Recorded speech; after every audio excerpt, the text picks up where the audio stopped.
Hey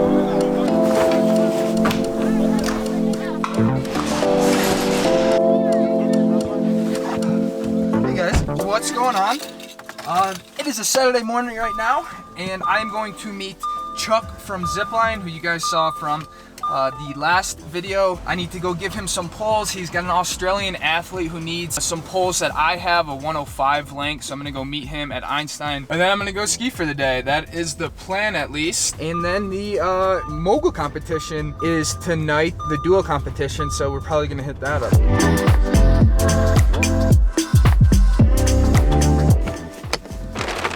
Throw them in your car. Yeah. We'll see what happens. Okay. But at least it's like I got 2 pay here. So, Okay. so you know, if your dad finds out, hey, some kid just broke his junior ski. Yeah. You know, and he can start. I'll just hold on to these. Just start talking him up. You know. Okay.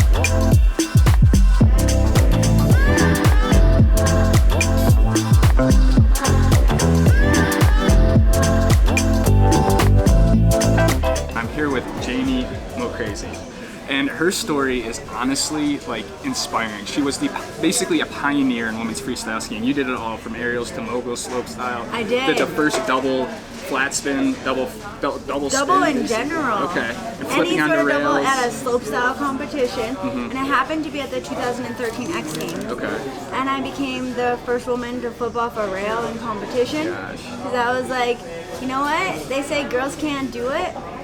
Says who? Yeah, watch me. I'm gonna do it. Your career was going up and up and up. Yeah. And so, then it tragically took a turn for the worse, you could say. yeah. What happened?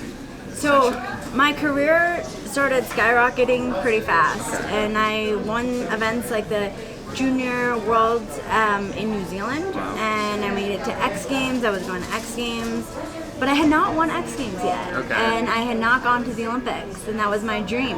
And then on April 11th, 2015, I was competing at World Tour Finals. And my first run, I ended up in 4th place. Now, if you know anything about competing, you know 4th place is not on the podium. No way. I changed my off-axis backflip, my flat 3, to an off-axis double backflip, my double flat 7.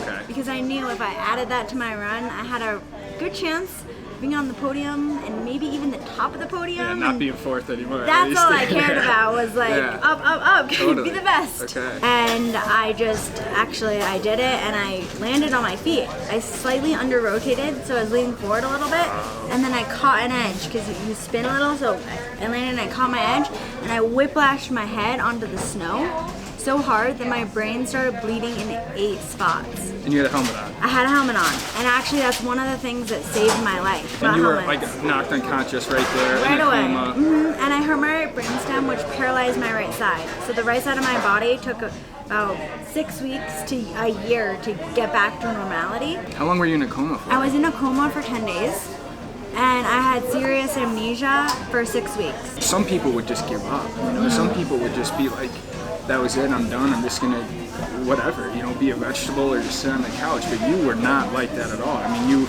you seemed to me like made a full recovery. And Thank you. And past that, you're doing public speaking, you're inspiring people all over the world, really. How do you come back from that?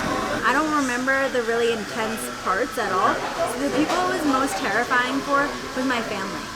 Like it changed their life, and quite often people don't pay attention to how much it affected them and how much they were a part of my recovery. For sure. There's no way I would have built the synaptic connections and be who I am right now, like looking and talking to you and able to wave my right hand, which used to be paralyzed, without my family.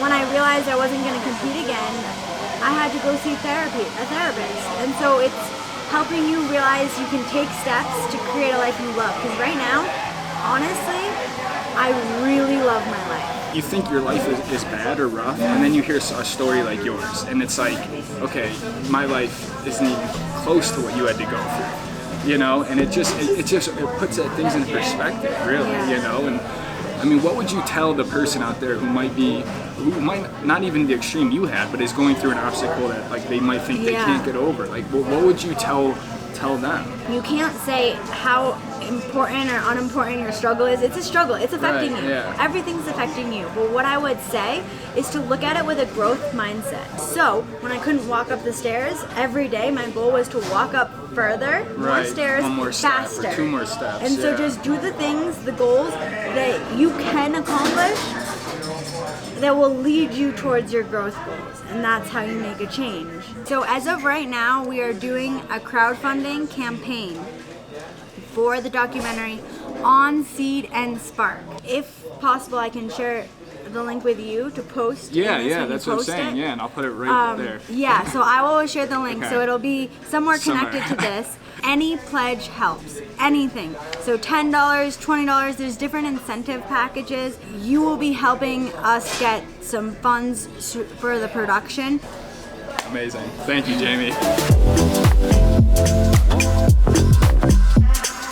Jamie's story is just absolutely inspiring. I mean, I couldn't even imagine going through what she went through and then making a recovery like she has and just being so optimistic and positive about it. But I thought it was good that her point of like, just because your struggle isn't as extreme as hers was, it doesn't make your struggle any less or anything like that. I just love how she's serving as like an inspiration to women all over the world and just people in general. I mean, it truly is inspiring. So I ran up here to the mountain. It's about noon. I'm expecting conditions to be pretty good, and I just want to get a few laps in before the Dual Mogul Competition tonight over at Deer Valley. But there's a ton of traffic this morning, so I expect there to be a good amount of people, especially before lunchtime hits here. So I'm gonna meet up with Joe and a couple other people up on Jupiter and just get a few laps in before we gotta head out for the day.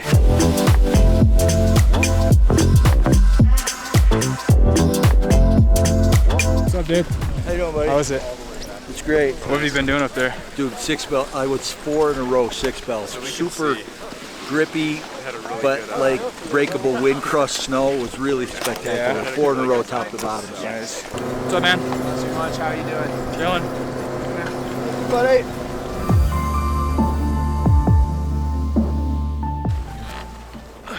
What do you want to do? There you go, Uncle Chuck.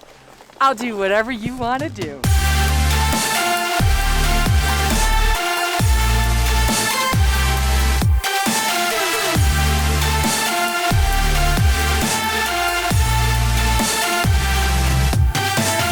Well, it looks like the next storm is rolling in. It was a beautiful day this morning, but then basically in the past like hour or so, these clouds have rolled basically over the mountaintop, and it's just started to pick up snow again, and it's just super dark this way. But I'm really surprised with the quality of the snow, especially with the wet snowpack and snowfall that we have had. The snow right now is really grippy would be the way I could describe it. It's not super deep or anything like that, but it's just really easy to ski. The lines finally died down, which is nice, but I think we're just gonna do a few more laps here before we call it to get ready for the competition tonight. And really in like 20 minutes, I'm not gonna be able to see anything because I have these mirrored lenses on, and as soon as this clouds really start to like engulf the mountain, I'm not gonna really see anything.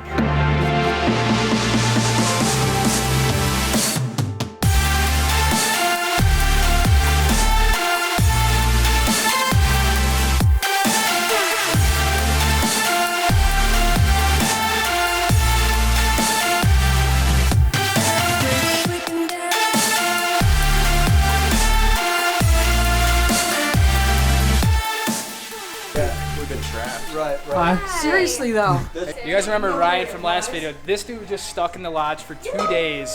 I bet some of you. We made it. Too, right? What'd you guys do for 2 days in the lodge? We went stir crazy. Yeah? Yeah. I bet you couldn't ski to just powder, you couldn't even see it. Day, I would've- We were just like, God, it was the only time I ever said stop snowing. Did you have to pay for the night? Did you have to pay for last night? No, In the same room? free. Nobody else could get in to check in. So Yeah. they're like, They tried to kick us out, and we were like, we're not leaving. We're Yeah, not gonna right, sleep we're in the lobby. And they're like, okay, that's fine. That's insane. So we're all gonna go up to the mogul competition tonight up at Deer Valley. It's the duels, which is the sickest night to go. So we're all pumped. We're about to eat some dinner, then I'll head over there. So the whole crew's together. It's gonna be really sick.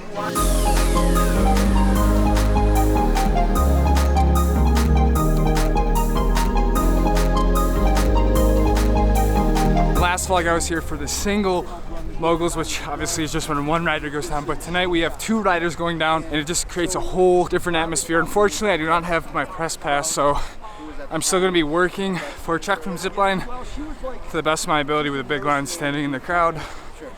But out on my skis. So we're walking up the hill and you can see the course right there. So Andrew just got us into the friends and family. So it's awesome. Like our view is way nicer of the course than having to be like way over there. So this is awesome. The view's way nicer. They're just getting the competition started. So I'm gonna throw the big guns on. I want this film with that for them tonight because this event's just awesome. It's so loud. So.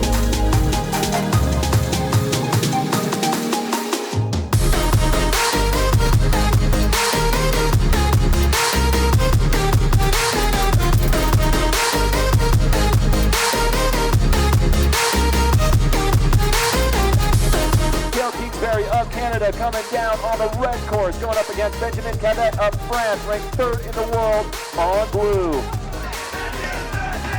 Let's hit your Valley. Bring him down in style.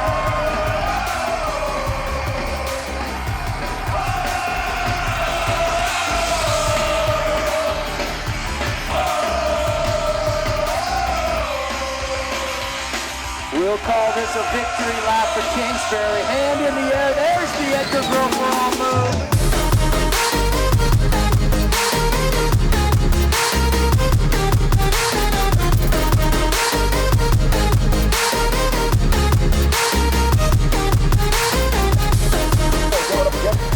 I don't think I said slouch. Olympic silver medalist. So yeah, definitely no slouch there. No slouch. But boulders, man, I would hate to go up against that kid tonight.